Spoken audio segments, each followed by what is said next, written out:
அல்லேலூயா, அல்லேலூயா.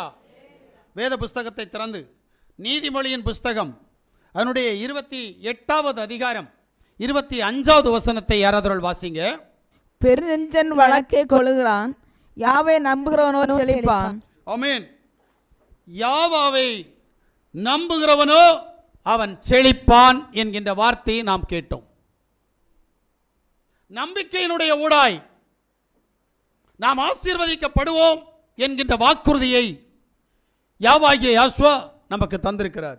யார் மேல் நம்புகிறவன்? தேவாதி தேவனை நம்புகிறவனுக்கு அவனுக்கு ஆசீர்வாதம் கண்டிப்பாக கடந்து வரும்.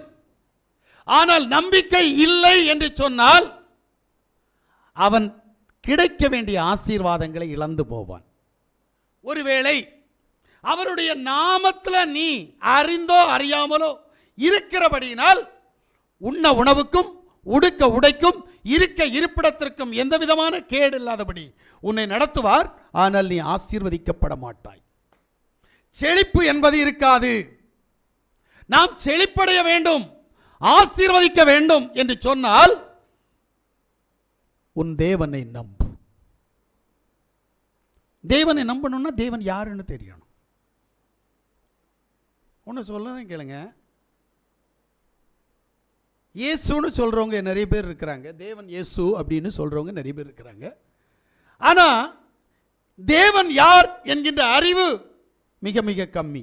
என்ன அப்படின்னா, வேதத்திலேயே 3 வகையான இயேசு இருக்கிறார். யுஸ்து எனப்பட்ட இயேசு, பர் இயேசு, கர்த்தராகிய இயேசு, அப்படி 3 இயேசு இருக்கிறார். இந்த 3 இயேசுல தேவன் யார்? இந்த அறிவு இருந்தால் மட்டும்தான் தேவனை அறிந்து கொள்ள முடியும். இதுபோல யாசுவா மேசியாவை ஆராதிக்கிற நாம் ஆராதிக்கிற தேவன் யார் என்கின்ற அறிவு நமக்கு வேண்டும். அந்த அறிவு இல்லை என்று சொன்னால் நம்ப முடியாது. அல்லேலூயா.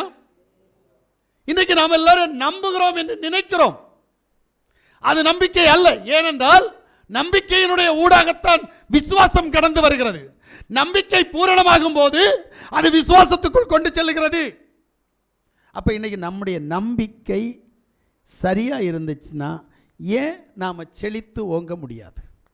நாம் செழிக்கிற போது நம்முடைய வியாதி, நம்முடைய பலவீனம், நம்முடைய கஷ்டம், நம்முடைய கடன் தொல்லை, நம்முடைய பிசாசனுடைய போராட்டம் அத்தனையும் நம்மை விட்டு பறந்து போய் நாம் செழிப்படைந்தவர்களாய் ஆசீர்வதிக்கப்பட்ட பிள்ளைகளாய் நாம் மாற முடியும்.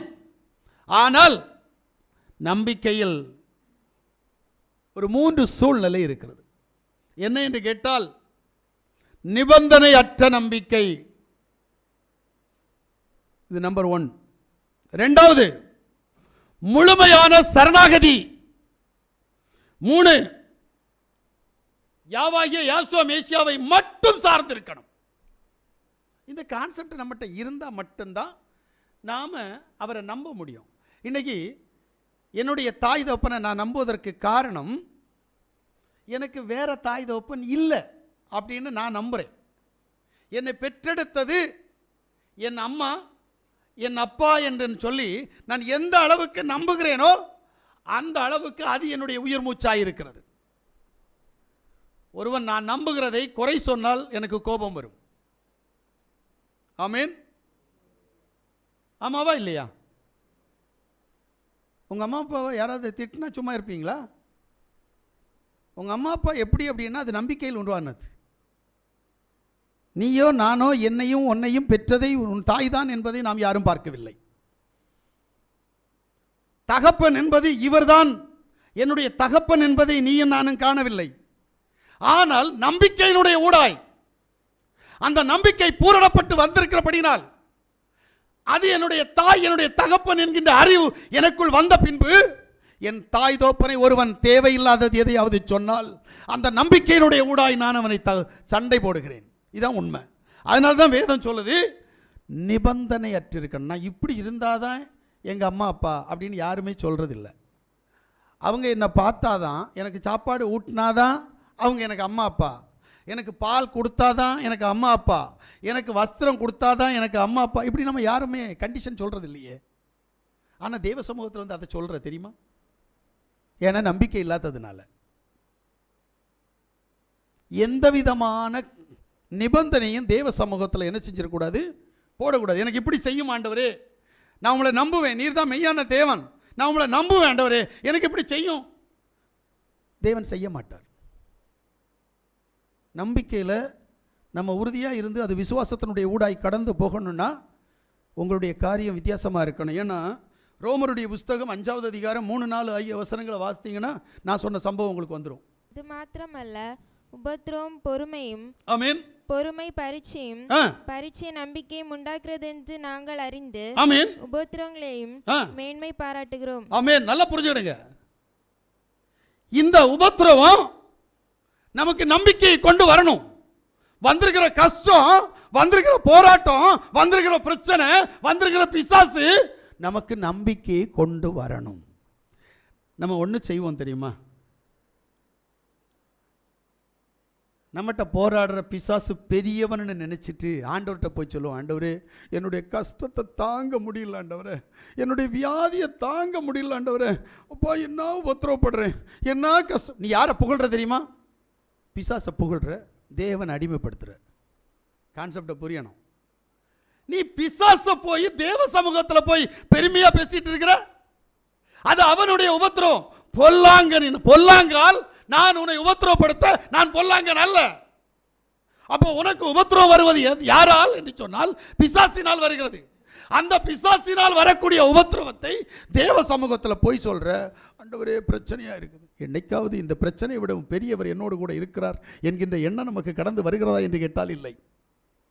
இந்த போராட்டத்தோடு பெரியவர் என்னிடத்தில் இருக்கிறார் என்கின்ற நம்பிக்கை நம்மிடத்தில் இருக்கிறதா என்று கேட்டால் இல்லை. இவ்வளவு சோதனை வந்திருக்கிறது. இந்த சோதனையின் மத்தியில் என் தேவனை நான் ஆராதிப்பேன், என் தேவனை நான் துதிப்பேன், என் தேவனுடைய சத்தத்திற்கு நான் செவி கொடுப்பேன். ஆனபடினால் இந்த போராட்டத்தை என் தேவன் என்னை மாற்றுவார். இந்த கான்செப்ட் நம்மகிட்ட இல்லை. அவர்கிட்ட போய் முறையிட்டுட்டே இருக்கிறோம். ஆண்டவரே இப்படி ஆயிப்போச்சு, ஆண்டவரே ஆண்டவரே இப்படி நடக்குதுப்பா, ஆண்டவரே பிசாசு என்னெல்லாம் செய்கிறான்ப்பா, ஏப்பா. யார்கிட்ட போய் பேசிட்டு இருக்கிற? இது சரியா என்று கேட்டால் இல்லை. அல்லேலூயா. அப்போ ஏன்னா எனக்கு தெரிஞ்சு ஆபிரகாமுக்கு ஒரு பிரச்சனை வந்துச்சு.